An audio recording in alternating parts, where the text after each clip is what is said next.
하나님 나라 백성인 하백 여러분, 하백의 성경 아카데미에 오신 것을 환영합니다. 이 시간은 구약을 읽다 68강 시간으로 마지막 시간입니다. 함께 나눌 주제는 성전시대입니다. 우리는 성전시대의 마지막인 구약의 마지막 선지자 말라기에 대해서 함께 나누겠습니다. 말라기서는 구약에서 하나님이 주신 마지막 예언의 말씀이라는 점에서 중요합니다. 말라기서에서 두드러지게 나타나는 인물인 엘리야가 이후 신약에서 세례 요한으로 밝혀지면서 말라기서는 신약과 구약의 가교 역할을 합니다. 말라기 이후의 400년을 침묵의 400년이라고도 합니다. 비록 성경에 이러한 표현이 나오는 것은 아니지만 신약 이전 100년간 하나님이 더 이상 선지자를 통해서 자기 백성에게 말씀하시지 않았다는 사실을 기억하는 데는 도움이 됩니다. 따라서 구약에서는 말라기 이후 더 이상의 선지자는 없습니다. 물론 그 시기의 역사를 보고 여러 가지 정보를 얻을 수는 있습니다. 하나님은 구약에 나타나는 이스라엘 역사의 마지막 때에 말라기 선지자를 부르십니다. 그는 포로 후기 선지자로 여겨집니다. 이 선지자가 묘사하는 정황을 보면 느헤미야가 예루살렘에 돌아온 직후에 직면했던 시대상을 반영하는 것 같습니다. 하지만 말라기의 정확한 연대를 밝힐 수는 없습니다.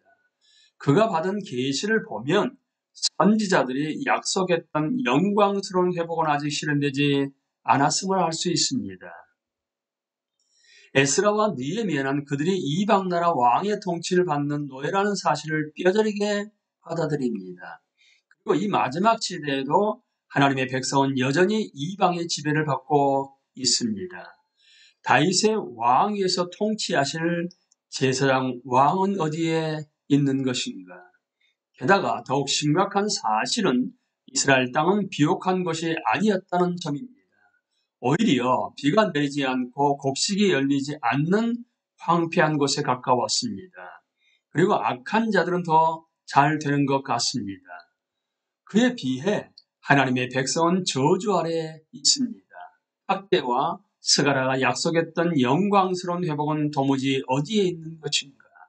사람들은 하나님을 섬기는 일이 헛되다고 결론 내립니다. 주님의 오심이 늦춰지다. 이스라엘은 이렇게 부정적인 상황에 놓이면서 하나님의 사랑과 공의의 의심을 품습니다.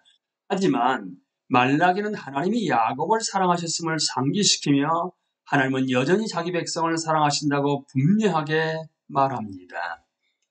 선지자는 논의를 시작하면서 문제는 하나님의 정의가 아니라 백성들이 죄를 저지른 것이라고 주장합니다. 말라기의 메시지는 하나님의 백성이 저지른 죄, 특히 제사장의 죄를 폭로합니다. 몇 년 전 에스겔도 하나님의 성물들을 더럽히는 제사장들의 죄를 폭로했습니다. 느헤미야 역시 제사장 직분이 더럽혀졌음을 보이며 제사장들의 행위를 정죄합니다. 말라기는 이에 추가적으로 또 다른 죄목을 제시합니다. 즉, 제사장들이 제단에 병들고 흠이 있는 제물을 드렸다는 것입니다. 하나님의 율법에 따르면 흠이 있는 제물은 엄격하게 금지되어 있었습니다. 하나님은 흠이 있는 제물을 가증한 것으로 여기십니다. 하나님의 뜻은 자신의 이름을 이방 민족 중에서 크게 하시는 것이었지만 제사장들은 오히려 그 이름을 더럽히고 말았습니다. 말라기는 하나님의 심판이 이미 제사장들에게 임했다고 선포합니다. 왜냐하면 하나님의 율법을 알아야 할 저들이 오히려 다른 자들을 넘어지게 하기 때문이었습니다. 말라기는 제사장들이 하나님의 말씀을 듣지 않고 하나님을 높이지 않으면 하나님이 그들에게 저주를 내리실 것이라고 선포합니다. 제사장들이 스가랴의 환상에 나타나는 모습대로 살고 있지 않다는 사실은 분명했습니다. 말라기는 그들에게 하나님 말씀을 듣지 않으면 하나님이 저주를 내리실 것이라고 선포합니다. 아니, 말라기는 더 나아가서 그들이 하나님의 말씀을 마음에 받아들이지 않기 때문에 하나님이 이미 저주를 내리셨다고 말합니다. 드러나야 할 죄들이 많이 있습니다. 말라기는 하나님의 백성이 저지른 죄에 대해서 간략하게 언급합니다. 그들은 형제에게 거짓을 행하여 조상들의 언약을 욕되게 했습니다. 또한 성소를 더럽혔다고 하는데 이는 아마도 우상 숭배를 말하는 것 같습니다. 그들은 이방 여인과 결혼하여 결국 이방신을 섬기게 되었습니다. 또한 남편은 아내에게 신실하지 않았습니다. 그들은 여호와가 악을 행하는 자를 기뻐한다고 말하며 잘못된 판단을 내립니다. 하나님의 백성들 가운데 점치는 자와 간음하는 자, 거짓 맹세하는 자가 있었고 품꾼을 압제하고 과부와 고아를 괴롭히며 나그네를 모르는 채 하는 자들이 있었습니다. 또한 백성들은 11조와 범물을 드리지 않아 하나님의 것을 도둑질합니다. 이러한 논리를 통해서 말하기는 이스라엘의 죄가 문제이며 사람들이 주장하는 것과 달리 하나님은 항상 신실하셨다고 알립니다. 이러한 꾸짖음은 굉장히 의미심장한 것이었습니다. 왜냐하면 그들은 주전 586년 이전의 상황이 어떠했는지를 기억하고 있었기 때문입니다. 예를 들어 에스겔은 하나님의 성소가 더럽혔다고 말합니다. 그런데 이제 말라기는 유다가 성소를 더럽혔다고 말하고 있습니다. 에스겔은 유다에게 그들이 저지른 모든 가증한 행위를 알렸습니다. 그리고 이제 말라기가 이스라엘에서 가증한 일이 있다고 선포하고 있습니다. 더 나아가 겹치는 것, 간음하는 것, 거짓 맹세하는 것, 과부와 고아를 압제하는 것과 같이 말라기서 3장 5절에서 묘사된 죄는 하나님의 율법을 위반하는 일일 뿐만 아니라 에스겔이 몇 세대 전에 묘사했던 가증한 일의 목록을 연상시키는 것이었습니다. 이렇게 말라기는 하나님의 백성이 조상의 날로부터 하나님의 규례를 떠나 지키지 않았다고 결론을 내립니다. 그렇지만 선지자는 그들이 하나님께 돌아오기만 하면 하나님도 그들에게 돌아올 것이라고 선언하십니다. 하나님은 계속해서 백성에게 그렇게 말씀하고 계셨습니다. 그래서 몇 년 전에도 스가랴에게 다음과 같이 전하라고 하셨습니다. 만군의 여호와께서 이처럼 이르시되 너희는 내게로 돌아오라. 만군의 여호와의 말이니라. 그리하면 내가 너희에게로 돌아가리라. 만군의 여호와의 말이니라. 스가랴는 하나님의 말씀을 율법을 듣지도 않고 삼가지도 않는 백성에게 조상들과 같이 행하지 말라고 경고합니다. 하지만 말라기가 폭로한 제목을 자세히 들여다보면 그 백성은 아직 여호와께 온전히 돌아온 것이 아니었습니다. 선지자는 더 나아가 그들이 찾는 여호와가 갑자기 성전에 임하실 것이라고 말합니다. 그렇지만 선지자는 그가 임하시는 날을 누가 능히 당하며 라고 말하며 하나님이 임하실 날은 그들이 기대하는 만큼 즐겁지 않을 것이라고 선언합니다. 여호와가 오신다. 하지만 그 전에 엘리야가 먼저 올 것이다. 말라기는 여호와가 오신다고 선포합니다. 하지만 하나님의 백성에게 여호와가 임하시면 그들을 정결하게 하시고 심판하실 것이라고 경고합니다. 하나님은 그들을 심판하시기 위해 그들에게 임하실 것입니다. 따라서 말라기는 하나님이 오시는 것을 여호와의 크고 두려운 날이라고 묘사합니다. 하나님이 자기 백성에게 임하실 때는 정결하게 하시는 심판이 따르게 됩니다. 그리고 그들은 연단하는 불로 깨끗하게 될 것입니다. 그렇지만 하나님의 이름을 경외하는 자는 하나님의 특별한 소유가 될 것입니다. 선지자는 여호와께서 분명히 오신다고 절대적으로 확언합니다. 여호와는 악한 자를 멸하시고 자기 이름을 경외하는 자에게 공의로운 해를 비춰주실 것입니다. 따라서 하나님의 백성은 그들 자신이 소멸당하지 않고 하나님이 그 땅을 저주로 치시지 않게 하기 위해서 무엇보다도 하나님이 다시 임하시기 전에 회개하며 여호와 하나님께 돌아가야 합니다. 하지만 무엇을 어떻게 해야 하는가? 그리고 언제 그런 일이 있을 것인가? 하나님은 사자를 보내 여호와 길을 예비하게 하실 것이라고 말씀하십니다. 이 사자는 먼저 와서 이스라엘을 준비시킬 것입니다. 그때 하나님의 백성은 하나님이 오실 것을 예비할 것입니다. 이사야가 예전에 여호와의 길을 예비하라 라고 선포한 것처럼 말라기도 하나님의 사자가 길을 준비할 것이라고 선포합니다. 하지만 누가 이 사자가 될 것이며 이스라엘은 어떻게 그를 알아볼 것인가?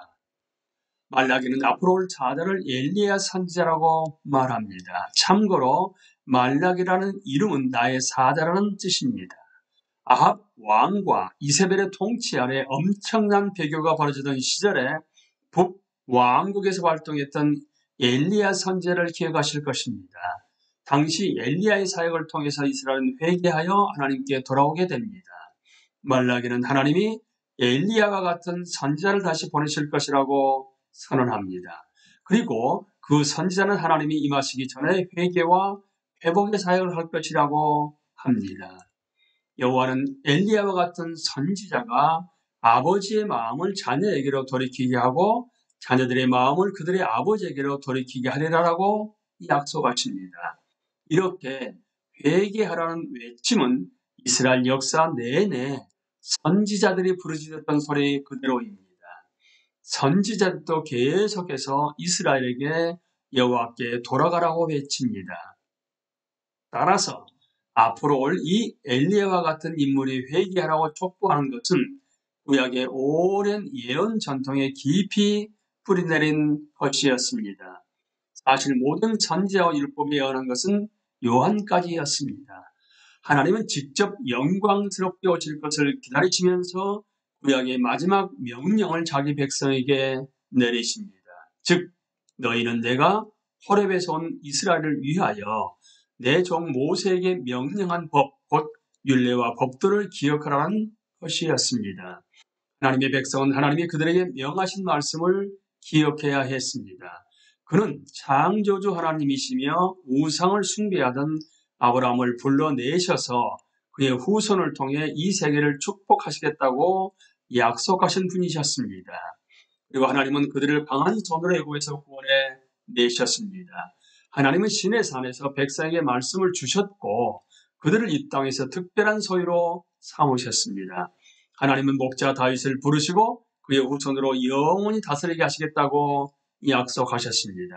이후에 백성들의 율법을 순종하지 않자 하나님은 그들을 심판하시고 포로로 잡혀가게 하십니다. 그들은 계속해서 악을 행했지만 하나님은 그들 중 일부를 그 땅으로 돌아오게 하십니다. 그리고 하나님은 앞으로 영광과 권세로 임하셔서 그들의 죄를 용서하시고 그들 안에 새 마음을 창조하시겠다고 약속하십니다. 그분은 역사를 통해 구속을 이루시려는 주권적인 계획을 세우셨습니다. 하나님만이 그 계획을 이루실 수 있는 분이십니다. 하나님은 이사야를 통해 다음과 같이 선포하셨습니다. 너희는 옛적 일을 기억하라. 나는 하나님이라. 나 외에 다른 이가 없느니라. 나는 하나님이라. 나 같은 이가 없느니라. 내가 시초부터 종말을 알림이 아직 이루지 아니한 일을 옛적부터 보이고 이르기를 나의 뜻이 설 것이니 내가 나의 모든 기뻐하는 것을 이루리라. 이사야는 하나님의 입에서 나온 모든 말씀이 헛되이 내게로 되돌아오지 아니하고 나의 기뻐하는 뜻을 이루며 내가 보는 일에 형통함이니라고 선포합니다. 결국 우리는 구약 이야기를 통해 여기까지 이르렀습니다. 우리는 이스라엘 이야기를 찾아 떠난 여정에서 참되시고 살아계신 한 분 하나님을 만나게 되었습니다. 그분은 세상의 창조주이시자 인류의 구원자이십니다. 우리는 그분이 여호와라 여호와라 자비롭고 은혜롭고 노하기를 더디하고 인자와 진실 많은 하나님이라. 인자를 천대까지 베풀며 악과 과실과 죄를 용서하리라. 그러나 벌을 면제하지 아니하고 아버지의 악행을 자손 3, 4대까지 보응하시는 분임을 알았습니다. 우리는 이 여정에서 우리의 죄악이 얼마나 심각한지도 깨달았습니다. 동산했던 우리의 처음 부모가 하나님의 음성에 순종하지 않았던 것으로 시작해서 이스라엘이 고집스럽고도 의도적으로 불순종하다가 고통스러운 경험을 하는 모습까지 우리는 선을 행하는 자가 없으니 한 사람도 없도다라는 사실을 목격했습니다. 구약은 하나님이 다시 오셔서 자기 백성을 회복하시고 구원하실 것을 열렬하게 대망하게 만든 채로 마무리됩니다. 하나님의 백성은 그날을 예비하면서 회개하며 겸손하게 기다려야 합니다. 왜냐하면 하나님의 백성은 절대로 실패하지 않기 때문입니다. 그래서 성경의 하나님 이야기는 구약에서 완성된 것이 아니라 신약으로 이어집니다. 400년 후 사자가 임하다. 마지막 선지자 말라기 이후 거의 400년이 지난 어느 날 우리는 성전에서 임무를 수행하고 있는 사가랴 제사장을 만납니다. 그는 이미 노령이었고 그 안에 엘리사벳도 잉태하지 못하는 몸이었습니다. 즉 그들에게는 자녀가 없었습니다.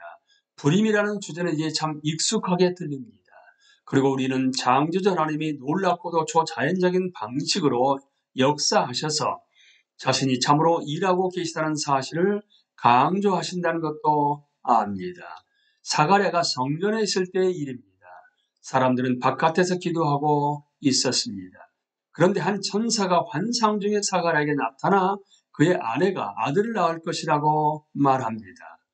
그의 이름은 요한이라고 할 것이고 그는 태중에서부터 성령으로 충만할 것이었습니다. 그 천사는 말라기 선지자의 말을 빌어서 이 아이가 중요한 인물이 될 것을 선포합니다. 이스라엘 자손을 주 곧 그들의 하나님께로 많이 돌아오게 하겠습니다. 그가 또 엘리야의 신령과 능력으로 주 앞에 먼저 와서 아버지의 마음을 자식에게 거스르는 자를 의인의 슬기에 돌아오게 하고 주를 위하여 세운 백성을 준비하리라. 이 말씀은 그들이 낳을 아들의 실체를 드러냅니다. 그의 이름은 요한이라고 하겠지만 그는 바로 하나님이 보내시기로 한 선지자 엘리야였습니다. 그가 하나님이 오실 길을 예비하는 사자였던 것입니다. 요한의 가르침은 여호와가 곧 임하신다는 데 초점을 맞춥니다. 그는 세례라는 상징적인 행위를 통해서 백성들에게 그 회개의 진정성을 보이라고 합니다. 그는 듣는 자들에게 나는 너에게 회개하기 위하여 물로 세례를 베풀거니와 내 뒤에 오시는 이는 나보다 능력이 많으시니 나는 그의 신을 들기도 감당하지 못하겠노라. 그는 성령과 불로 너에게 세례를 베푸실 것이라고 외칩니다. 그리고 너는 내게 대하여 무엇이라 하느냐는 질문을 받고는 나는 선지자 이사의 말과 같이 주의 길을 곧게 하라고 광야에서 외치는 자의 소리로라 라고 답했습니다. 이는 하나님의 옛 약속이 이제 실현된 것임을 보여주는 징조입니다. 우리는 마침내 때가 찼고 하나님의 나라가 가까이 왔으니 회개하고 복음을 믿으라 라고 선포하실 그분의 목소리를 들을 준비가 된 것입니다.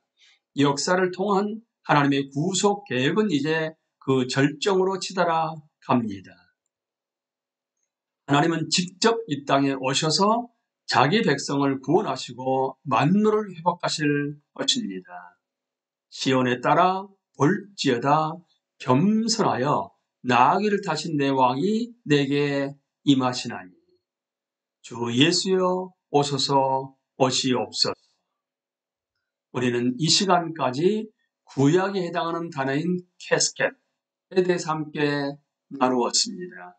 캐스켓의 약자는 창조에서 시작해서 아브람, 신의 왕정, 포로, 성전 시대까지 이어졌고 오늘 강의를 마치게 되었습니다. 다음 시간에는 신약을 읽다로 넘어갑니다. 그러니까 캐스켓에 이어서 empty, 빈 무덤의 빈에 해당되는 부분이죠. 데이비드 팔머를 통해서 2016년도에 출간되었고 국내는 2017년도에 번역된 신약을 읽다에서 함께 나누도록 하겠습니다. 구약을 읽다를 들어주신 여러분 진심으로 감사합니다. 강의를 마치겠습니다. 감사합니다.